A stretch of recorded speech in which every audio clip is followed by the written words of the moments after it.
husband tells me that my face hit the trash bin, and I broke my nose, my head got caught in the bin, my body went back, my head was caught in the bin, and I came down on the back of my body onto concrete, and my husband wondered if I was alive and if my neck was broken.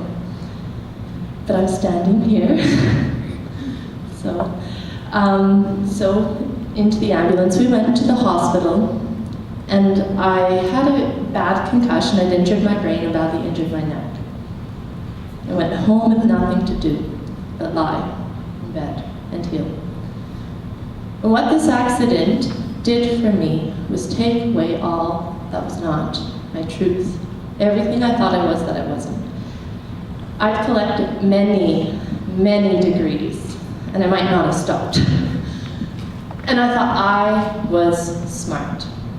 And then here I was, standing in a room in front of a person with absolutely no idea what I was trying to say, or even why I was standing in that room. So I wasn't smart. So if I wasn't smart, who was I? And I prided myself on how I could push my body beyond limits.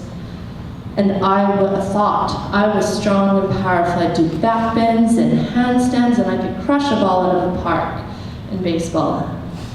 And here I was, unable to move my head or use my arm or hold a pen or a book or chop vegetables, and I could barely shuffle to the end of the driveway.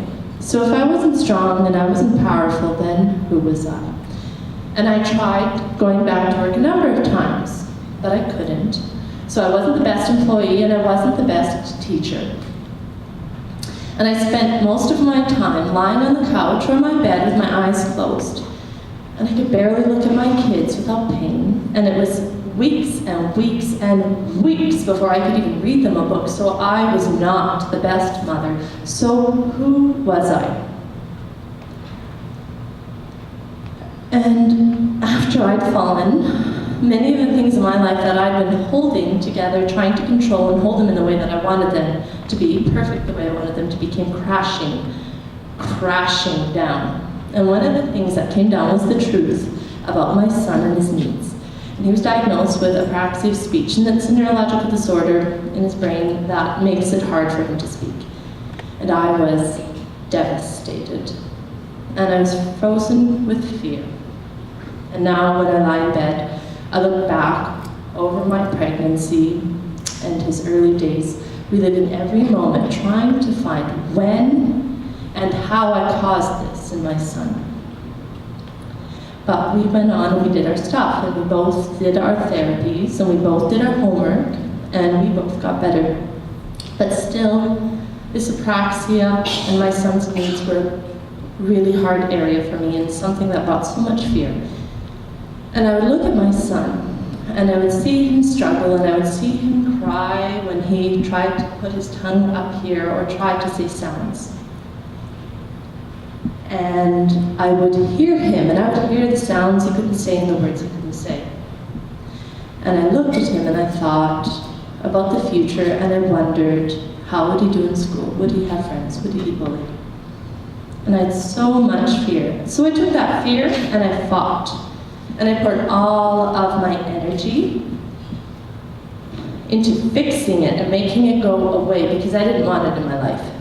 So I was on guard, and I was vigilant, ready for any word or sound that I needed to correct. And into every book and every play activity, I snuck in speech therapy, and we did speech, we did OT, we did naturopaths, we went to a homeopathic doctor, we did diets, we did supplements, we did everything.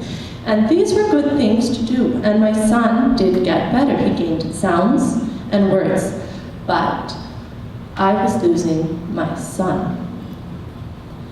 Because these precious moments that I had to enjoy and be with my little boy were being robbed by fear. And around this time, I had the opportunity to attend a yoga retreat with a teacher from India, Father Joe Ferreira, and I'd wanted to attend these retreats for about 10 years, and this year I finally had the opportunity. And I went to it, and at this point, my body could move, and I was full of joy, and it was wonderful.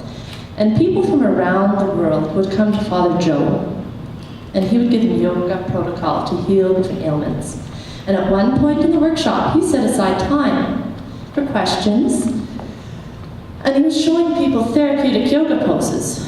And there was a moment of silence. And I took a deep breath, and I got the nerve, and I put my hand up. And I told him about my son, about the brain, it's in the brain, and I explained it, and I asked him how I could help him. What could I do? And I stood before this world-renowned master, this beautiful human being, hoping that he had the answer. That he might tell me how I could change this thing that I wanted out of my life and that caused me so much fear and pain. And he did have the answer, but it wasn't the inversions or headstands that I had expected. His answer to me was love.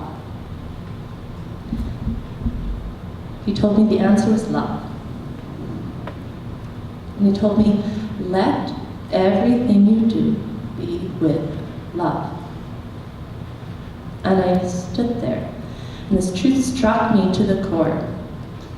Because most of what I'd done up until that moment, and more day by day, my pushing to be the best in school, at work, on teams, as a mother, in helping my son, had been driven by fear.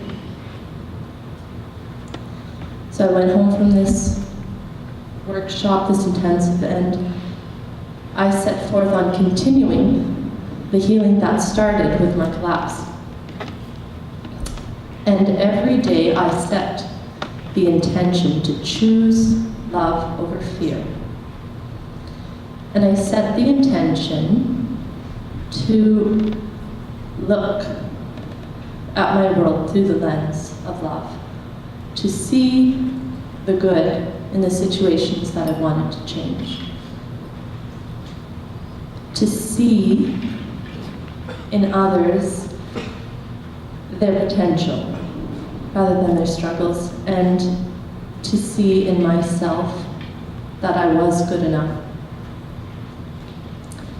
And I did this every day, day by day. And Dr. Wayne Dyer said, when you change the way you look at things, what you look at changes. And this was true. Because one day, things were different. And I saw and I noticed things I hadn't seen before. When my son spoke, I could hear more than the words and the sounds that he couldn't say. I could hear him, what he was saying. And in the circumstances that I spent all my energy and put all my energy into changing, I could see beauty and I could see gifts. And I could see in them ways that they might make my son grow and the way they helped me to grow. And in my son, I could see more than his deficits. I could see more than what he couldn't do.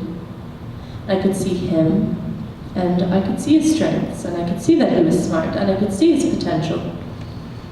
And in myself, I saw all that I needed to forgive. And I saw that I was good enough.